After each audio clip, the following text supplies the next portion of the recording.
দিদি ভাই দেখো দেখো, ওই পেখম মেয়েটা কিভাবে সবার মনের মধ্যে বিষ ঠেলে দিয়েছে। দেখো, তোমার নিজের ভাই বোনেরা তোমার আগেনস্টে কথা বলছে, প্রত্যেকটা কথায় ওই মেয়েটাকে সাপোর্ট করে যাচ্ছে ওরা।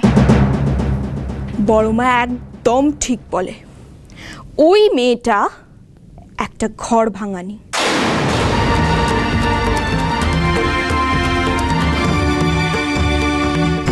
শ্রী শ্রী প্লিজ আমাদের ভুল বোঝো না শ্রী, তুমি আমাদের যতটা আপন, আবিরও তো আমাদের। থাক বৌদি,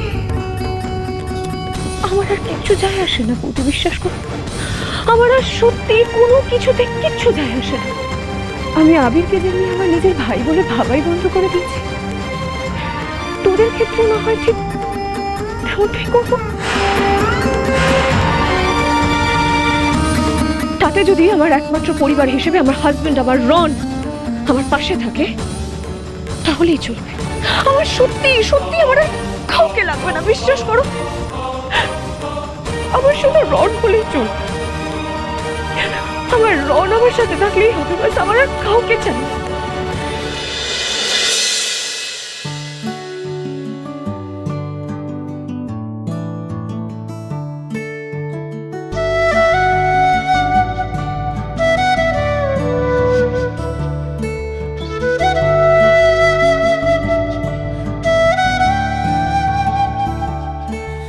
সকাল সকাল ভিজে দিলে তো অকারণে।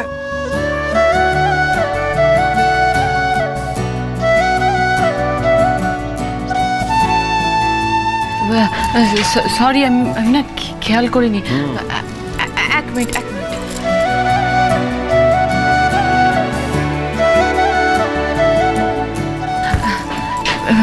মুছে না। ম্যাডাম, আমার তো এক্সট্রা হাত নেই, তাই। আচ্ছা, আমি মুছিয়ে দিচ্ছি।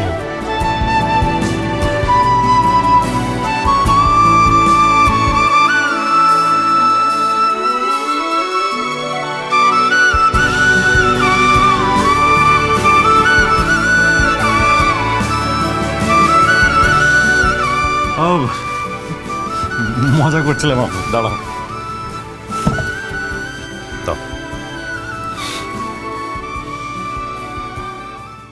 পাড়ায় তো একেবারে ঢিঢি পড়ে গেছে ঘটনাটা নিয়ে।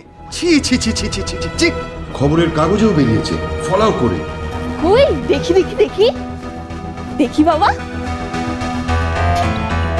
ওমা, গতকাল 9ই মে বিখ্যাত সাংবাদিক রন রেকে তারই বিয়ের মণ্ডপ থেকে গ্রেফতার করে পুলিশ।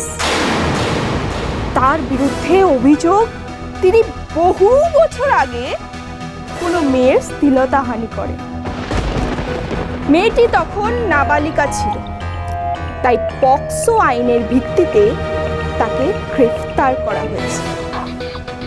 এই গ্রেফতারকে কেন্দ্র করে জাল বুনছে অনেক প্রশ্ন। তার সাফল্যই কি তাকে ঠেলে দিল এই বদনামের দিকে?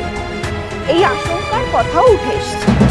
শোনা যাচ্ছে তার বিরুদ্ধে অভিযোগ এনেছেন তারই ঘনিষ্ঠ কেউ, কিন্তু তদন্তের স্বার্থে এসব আমার একদম ভালো লাগছে না। সকাল থেকে 100 জন লোক আমাকে ফোন করেছে এটা জানার জন্য যে বাড়িতে কি কেচ্চা চলছে। এটা কতদিন চলবে আর কতদিন চলবে? এরপর তো পাড়ায় মুখ দেখাতে পারবো না আমরা। এই কথাটা যে লোক জানাজানি হবে এটা তো জানাই ছিল বাবা। যে কোনো ঘটনার পরিপ্রেক্ষিতে এরকম রিয়াকশন তো হবেই, তাই না? আমাদেরকে তো প্রস্তুত থাকতেই হবে। ওই মেয়েটা আমাদের সবার সর্বনাশ করে মান সম্মান ধুলোয় মিশিয়ে দিয়েছে। সবাই মিলে এক পক্ষকে এরকমভাবে দোষারোপ না করে যে ঘটনাটা ঘটেছে সেটা থেকে কি করে বেরোনো যায় সেদিকে কনসেন্ট্রেট করা ভালো না? মা, কেন বড়দা ভাই, তুই কি বুঝতে পারছিস না? প্রত্যেক মুহূর্তে ছোটদা ভাইদের দোষারোপ করাটা সকলের একটা ফেভারিট টাইম পাস হয়ে গেছে। স্যাম চুপ কর, আমি চুপ করতে বলছি। বড়দের মাঝখানে ভাবে কথা বলিস না। খুব বড় বড় কথা হয়েছে না তোর? আমার আর এইসব আলোচনা ভালো লাগছে না, দয়া করে বন্ধ করো। এক্ষুনি শ্রী চলে আসবে, ওর সামনে এই আলোচনাগুলো দয়া করে করবো। রনিতা, এটা তাড়াতাড়ি কোথাও একটা লোকানো, যাও। বড় মা, তুমি এই প্লেটটা কার জন্য বাড়ছো গো? কেন আবিরের? আবির তো আর ওর পেটেন্ট চেয়ারে বসবে না বড় মা। তোমার মনে নেই, আবির তো বলেছে ও আলাদা খাবে, আমাদের সাথে খাবে না, ওর বউকে নিয়ে আলাদা খাবে।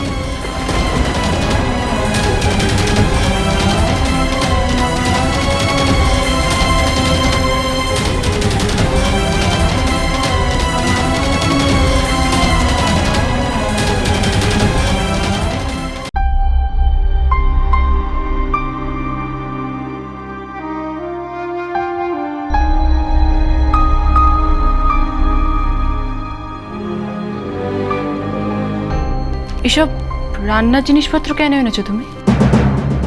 আরে খিদে পেলে তো খেতে হবে, আর তাছাড়া বাড়িতে তো আর আমাদের খাওয়া দাওয়া জুটবে না। এই মেয়ে যদি এই বাড়িতে থাকে তাহলে আমি এই মেয়ের সাথে এক হাঁড়িতে ভাত খেতে পারবো না। বাবা, পেখম, বলছিলাম তুমি সব চেক করে দেখে নাও ঠিক আছে কিনা। আচ্ছা, কয়েকটা জিনিস নেই আমি জানি, সেটা ভাবলাম আমরা দুজন গিয়ে একসাথে কিনে নেব, ঠিক আছে? এসবের কোনো দরকার নেই আবির। দরকার নেই মানে? না, আমরা কি সত্যি সত্যি আলাদা সংসার পাচ্ছি নাকি? আমার মন বলছে সবার রাগ কমবে, তখন নিজেরাই আমাদের ডেকে নেবে, আর এই কটা দিন আমরা খাবার অর্ডার করে চালিয়ে দেব। তুমি সত্যি বিশ্বাস করো যে কদিনের মধ্যে বাড়ির সবার রাগ কমে যাবে?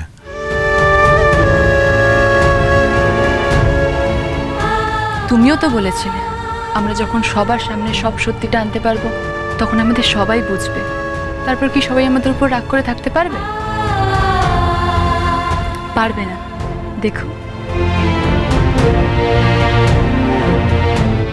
আচ্ছা বেশ, তোমার ফোনটা দাও, ব্রেকফাস্ট অর্ডার করবো। ফোন দাও। হ্যাঁ হ্যাঁ, কি খাবে বলো?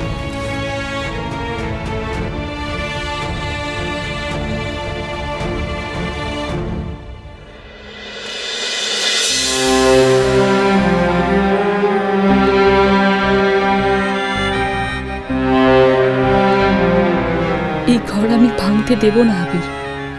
যে ফাটল এই সংসারে ধরেছে সেটা যেভাবেই হোক আমি জোড়া লাগাবই।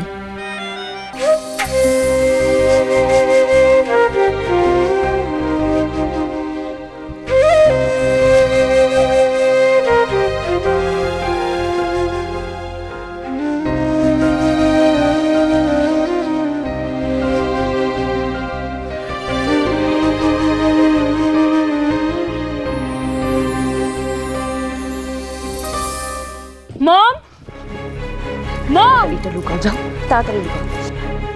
মম, হ্যাঁ তাড়াতাড়ি ব্রেকফাস্ট দাও, আমাকে বেরোতে হবে। কোথায় যাবি তুই একা? রনের কাছে লয়ার নিয়ে। কি গো? না, আমি বলছিলাম কাউকে একটা সাথে নিয়ে যাস।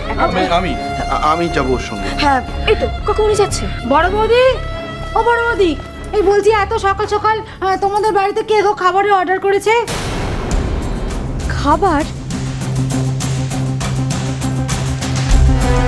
হ্যাঁ গো, ওই ডেলিভারি দিতে আসে না ওরকম একটা ছেলে বললো যে ওই খাবারটা কি চাই ভুলে গেছি, মোটা কটা খাবারটা দিতে পারছে না। ছোটদা ভাইরাই হয়তো খাবারটা অর্ডার করেছিল। এবার কি খাবে বলতো ওরা? জানি না অঙ্কিতা, জাস্ট কিছু ভালো লাগছে না। ও বড় বৌদি, এই সাত সকালবেলা বাইরের খাবার কে গো অর্ডার করলো? আমরা কেউ করি, যারা অর্ডার করেছে তাদেরকে উপরে গিয়ে বলে এসো। বাবা, আমি খেতে যাচ্ছি।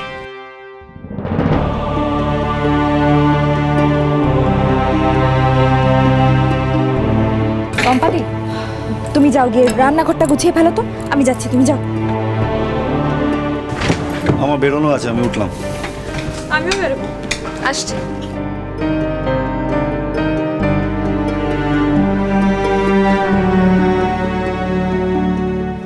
মা, আবির আর বেগম এবার কি খাবে বলো তো?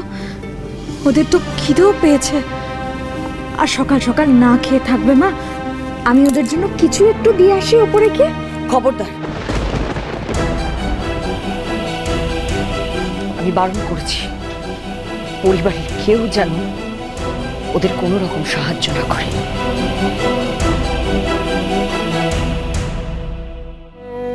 সন্তান অভুক্ত থাকলে কোনো মা ভালো থাকতে পারে, খেতে পারে? তুই এটা কি করলি আবির? তোর মাকে এতটা অসহায় করে দিলি যে আজ আমাকে এত কঠিন কথা বলতে হচ্ছে, তোকে না খাইয়ে রাখতে হচ্ছে আমাকে। কাকুমণি, তাড়াতাড়ি খেতে বসো। কি দাঁড়িয়ে আছো? আমাদের তো বেরোতে হবে। রনকে যত তাড়াতাড়ি সম্ভব লকআপ থেকে নিয়ে আসতে হবে।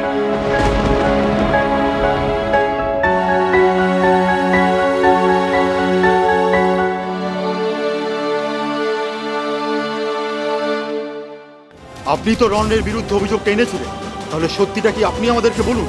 আপনারা সবাই সত্যিটা জানতে চাইছেন, তাই তো? সত্যিটা আমি আপনাদের বলবো। আমার জীবনের সবথেকে বড় শত্রু এই মেয়েটি আজকে আমার সংসার ভাঙার জন্য উঠে পড়ে লেগেছে।